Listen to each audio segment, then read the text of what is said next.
नमस्कार, मैं हूं अवनीश धमदर्शी और आप देख रहे हैं एसडी इंडिया न्यूज। आजमगढ़ जिले के सगड़ी विधानसभा क्षेत्र के वीर पुरुष स्वतंत्रता सेनानी व भूतपूर्व विधायक स्वर्गीय इंद्रासन सिंह की कहानियां सुनकर आपकी आंखें नम हो जाएंगी। देश की स्वतंत्रता के लिए इन्होंने कई बार जेल गए, लाठियां खाई, फिर भी ब्रिटिश हुकूमत के सामने इन्होंने घुटने नहीं टेके और देश को आज़ादी मिलने के बाद भी जनता के विकास के लिए संघर्ष करते रहे। ऐसे वीर पुरुष जिन्होंने देश की सुरक्षा के साथ साथ समाज सेवा से लोगों का दिल जीत लिया था। इन्होंने देश व प्रदेश के साथ साथ आजमगढ़ जिले की जनता के लिए क्या कुछ नहीं किया। उनके विकास कार्यों के बारे में जानने के बाद आप भी मजबूर हो जाएंगे, काश ऐसे नेता हमारे बीच होते जो हमारे सुख दुख व हमारे अधिकारों की लड़ाई लड़ते। वीर पुरुष स्वतंत्रता सेनानी भूतपूर्व विधायक स्वर्गीय इंद्रासन सिंह ने शिक्षा के क्षेत्र को बढ़ावा देने के लिए कई इंटर कॉलेज व महाविद्यालयों की स्थापना की। उनके द्वारा स्थापित मोतीलाल नेहरू स्मारक इंटर कॉलेज रामनगर बैजाबारी स्वतंत्रता संग्राम सेनानी व भूतपूर्व विधायक स्वर्गीय इंद्रासन सिंह जी के द्वारा जो स्थापित किया गया विद्यालय है, ये विद्यालय मोतीलाल नेहरू स्मारक विद्यालय पर हम लोग इस समय मौजूद हैं। और यहाँ पर क्या इस विद्यालय की स्थिति है और किस प्रकार से किस दशा में उन्होंने इस विद्यालय का स्थापना किया था और क्या सोचे थे और क्या इस देवरांचल के लिए उनकी सोच थी, इस पे हम बात करेंगे। यहाँ पर मौजूद जो है अध्यापक लोग हैं, यहाँ के कर्मचारियों से हम बात करेंगे कि कैसे उन्होंने इस विद्यालय की स्थापना की और क्या उन्होंने सोच बनाई थी कि इस देवरांचल में हम देवरांचल के लोगों को क्या दें शिक्षा के। मोतीलाल स्मारक इंटर कॉलेज पर मौजूद कर्मचारी यहाँ के कार्यरत अध्यापक हैं या यहाँ के कर्मचारी हैं, हम इनसे जानकारी लेंगे कि किस प्रकार से आप इस विद्यालय का कार्य आगे बढ़ा रहे हैं और कब से यहाँ पर आए हुए हैं। तो हम सबसे पहले आपसे परिचय जानना चाहेंगे। मेरा नाम राकेश कुमार चतुर्वेदी है, यहाँ के प्रधानाचार्य हैं। हम 5 सितंबर 2019 को ज्वाइन किए।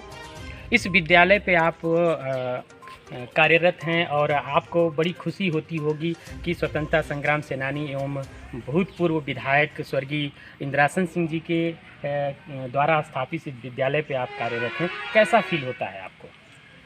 यहाँ पर बहुत सही लगता है। यहाँ पर सबका कोऑपरेट रहता है, सभी अध्यापक सभी कर्मचारी जो हैं हमारे साथ रहते हैं और हम लोग मिल करके यहाँ के छात्र संख्या के ऊपर विशेष ध्यान देते हैं ताकि यहाँ का माहौल सुचारू रूप से व्यवस्थित रूप से चल सके।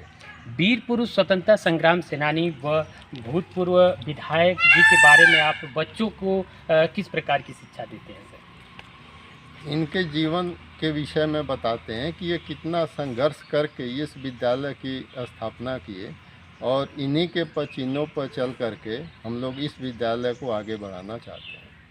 श्री गांधी पीजी कॉलेज मालटारी के संस्थापक एवं प्रबंधक रहे, साथ ही आजमगढ़ आईटीआई एवं पॉलिटेक्निक के फाउंडर चेयरमैन तथा महिला अस्पताल आजमगढ़ के संस्थापक सुचिता कृपलानी जी के द्वारा उद्घाटन करवाए। साथ ही देवरांचल व बाढ़ पीड़ितों की समस्या को देखते हुए महुला गढ़वल बंधे का निर्माण कार्य करवाए। ऐसे वीर पुरुष स्वतंत्रता सेनानी भूतपूर्व विधायक स्वर्गीय इंद्रासन सिंह जी के परिवार की स्थितियों से रूबरू कराएंगे।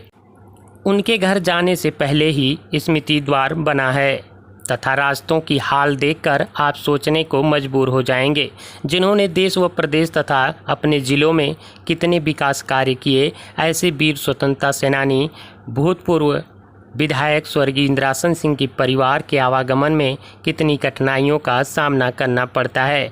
आपको दिखाते हैं वीर पुरुष स्वतंत्रता सेनानी भूतपूर्व विधायक स्वर्गीय इंद्रासन सिंह की कहानी उनके परिवार की जुबानी।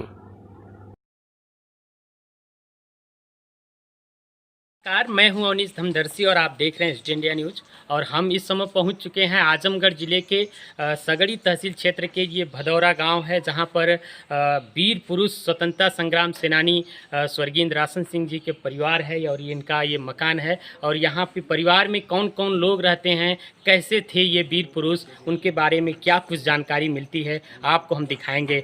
बने रहिए हमारे साथ। की खास बातचीत में हमारे साथ मौजूद हैं स्वतंत्रता संग्राम सेनानी एवं भूतपूर्व विधायक स्वर्गीय इंद्रासन सिंह के पुत्र हैं और हम इनसे जानने की कोशिश करेंगे कि कैसे थे वीर इंद्रासन सिंह। और सबसे पहले हम आपका अपने इस एसडी न्यूज़ चैनल में आपका बहुत बहुत स्वागत है। और मैं आपसे जानना चाहूँगा आपका परिचय। एक महान देशभक्त स्वाधीनता सेनानी कहलाता हूँ और मेरे जैसे तो उनके हजारों पुत्र और वे हजारों के संरक्षक रहे हैं और जो आज वे अथवा उनकी विधवाएं रोजी रोटी अपना पेंशन ले रही हैं, खा रहे हैं। और आज़ादी के बाद, आज़ादी के पहले भी और आज़ादी के बाद भी देश की दशा बड़ी दयनीय थी, बड़ी शोचनीय थी। आज़ादी के बाद यहाँ के प्रथम विधायक स्वामी सत्यानंद जी द्वारा प्रस्तावित महुला गढ़वाल बांध को कार्य रूप देना, आजमगढ़ में उत्तर प्रदेश की संयुक्त प्रांत की प्रथम महिला मुख्यमंत्री सुचिता कृपलानी को बुला करके जो है आजमगढ़ में जिला चिकित्सालय का शिलान्यास करवाना, आजमगढ़ में ITI विद्यालय ले आना, आजमगढ़ में पॉलिटेक्निक ले आना, मालटारी में अध्यापकों की ट्रेनिंग सेंटर खुलवाना, सैकड़ों नलकूप, सड़कें, विद्यालय खुलवाना, ये सब उनके जीवन से जुड़ा रहा है, उनका कार्य रहा है। और हम जैसे बहुत सारे मेरे ही पिता नहीं थे, वो हजारों लोगों के पिता थे और संरक्षक थे, जो जीवित हैं, आज याद करते हैं और उनको श्रद्धांजलि अर्पित करते हैं उनके मौके पर। और क्या उनका और बहुत सगड़ी के लिए बहुत ही नामी थे और आज पूरी सगड़ी या पूरा प्रदेश, पूरा ज़िला उनको भूल चुका है जैसे ऐसा लगता है। तो हम आज जो जानकारी लेने के लिए आए, क्या इतिहास रहा, क्या कैसे उन्होंने लड़ाई में शामिल हुए, कैसे उन्होंने ये विधायकी किया और कैसे जनता को उन्होंने खुश किया, इस पर आप कैसे बताएँ दर्शकों को। ऐसा है, आज़ादी के पहले देश की बहुत ही शोचनीय और दयनीय दशा थी। सर्वप्रथम जब उन्होंने 1927 में मिडिल पास किया, उसी समय 4 महान क्रांतिकारियों की फांसी हुई इस प्रदेश में, जिनके नाम राम प्रसाद बिस्मिल, अशफाक उल्लाह, राजेंद्र लाहिड़ी, ठाकुर रोशन सिंह। और इनकी फांसी से प्रेरणा लेकर के वे आज़ादी के आंदोलन में शामिल हुए। तब से आज़ादी के आंदोलन में शामिल लोगों का संगठन करना और मीटिंग में जाना और पता चलने पर जो है अंग्रेज आतताइयों द्वारा जो है गिरफ्तार होना, डंडे खाना, जेल जाना, नज़रबंद रहना और फिर जो है फिर जेल से छूटने पर जो है फिर संगठन बुलाना और मीटिंग में भाग लेना। फिर 1931 में भगत सिंह की फांसी जब हो गई, उसके बाद जो है और भारत के युवकों में आक्रोश और जोश दोनों आ गया। और उसके बाद जो है सन 1945 तक कई बार जेल में जाना और जेल से छूटना। फिर अंतिम बार जो है 29 सितंबर 45 को जेल से जब छूटे हैं, छूटने के बाद जो है 46 में उनकी 1946 में शादी हुई। शादी के बाद जो है 48 की बड़े भाई साहब की पैदाइश है और 55 की मेरी पैदाइश है। इसके बाद एक छोटा भाई है जिसकी 61-62 की पैदाइश है। और जीवन उनका बड़ा ही संघर्षमय रहा है। उनके जीवन के बारे में जो हम लोग विचार करते हैं तो यही देखते हैं कि एक सूर्य की तरह से कि जो जलता हुआ और जलता हुआ अस्त हो गया। वीर पुरुष इंद्रासन सिंह जी के बारे में जितना भी कहा जाए वो कम है। और इनके साथ साथ उनके परिवार में कितने लोग रहे और क्या स्थिति है इस आप स्वतंत्रता संग्राम सेनानी भूतपूर्व विधायक इंद्रासन सिंह जी के परिवार की क्या स्थिति है, उस गांव की क्या स्थिति है, उसके संबंध में आप इस समय की क्या स्थिति है? गांव की स्थिति तो बहुत ही उपेक्षित है। न इस गांव में कोई प्राथमिक पाठशाला है, न इस गांव में कोई अस्पताल है, न इस गांव में कोई रास्ता है आने के लिए। ये गांव जो है बाढ़ पीड़ित है। 4 महीने जो है जल से चारों तरफ से घिरा हुआ रहता है। सरकार जो सहायता देती है बाढ़ पीड़ितों को वही नाम मात्र की जो मिल जाती है। नहीं तो इतना उपेक्षापूर्ण गांव मैं समझता हूं जिले में शायद कोई हो या न हो, मैं कह नहीं सकता, लेकिन बहुत ही ज़्यादा उपेक्षित गांव है। बहुत दुख होता है कि यहाँ के प्रधान, यहाँ के प्रमुख, यहाँ के विधायक, यहाँ के सांसद जो है इस गांव पर कोई ध्यान नहीं देते और न इस यहाँ के विकास के बारे में कुछ सोचते हैं। देवरांचल के लिए एक बहुत बड़ी बात है सर, और देवरांचल में ऐसे विधायक होना ऐसे, और किस प्रकार से देवरांचल के लोगों का उन्होंने विकास किया है, कैसे करते थे उन्होंने इस देवरांचल के लोगों का विकास? शिक्षण संस्थाएं खोल करके, ट्रेनिंग सेंटर खोल करके ट्रेनिंग दिलवाना, अध्यापक बनवाना और उन्हें क्या नाम है, उन्हें भिन्न भिन्न विभागों में उनको सिफारिश करके जो है उनको नियुक्ति दिलवाना, यही उनका काम रहा है। जो बहुत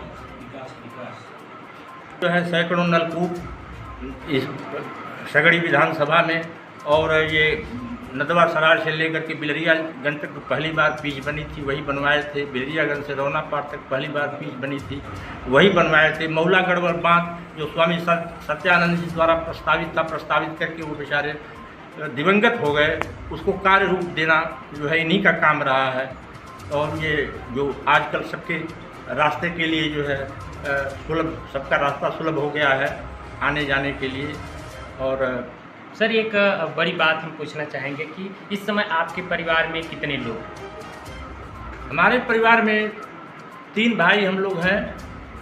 2 भाई हमारे उत्तराखंड में रहते हैं, उधम सिंह नगर जिले में, और मैं यहाँ हूँ। अध्यापक था इंटरमीडिएट कॉलेज में, सेवानिवृत्त हो चुका हूँ, घर पर रहता हूँ और मेरा परिवार है, बच्चे हैं। आपके कितने लड़के हैं सर? एक लड़का है। क्या सोचते होंगे कि अपने पिताजी की तरह ऐसा उनको भी मार्गदर्शन मिले? क्या सोचते? ये सेवा का क्षेत्र तो बड़ा व्यापक है। कोई आवश्यक नहीं है कि सांसद, विधायक या मंत्री रह करके ही सेवा की जाए। यह उस बात तो उसी तरह से है जैसे हरि अनंत हरि कथा अनंता। फिर भी बच्चे की महत्वाकांक्षा है कि कुछ बढ़ चढ़ करके जो है समाज सेवा में लगना और देश के लिए, समाज के लिए विकास करना और अपने लोगों को जो है प्रेरित करना। ये तो आज की जो खास बातचीत में हमारे साथ मौजूद रहे स्वतंत्रता संग्राम सेनानी एवं भूतपूर्व विधायक स्वर्गीय इंद्रासन सिंह जी के पौत्र रहे।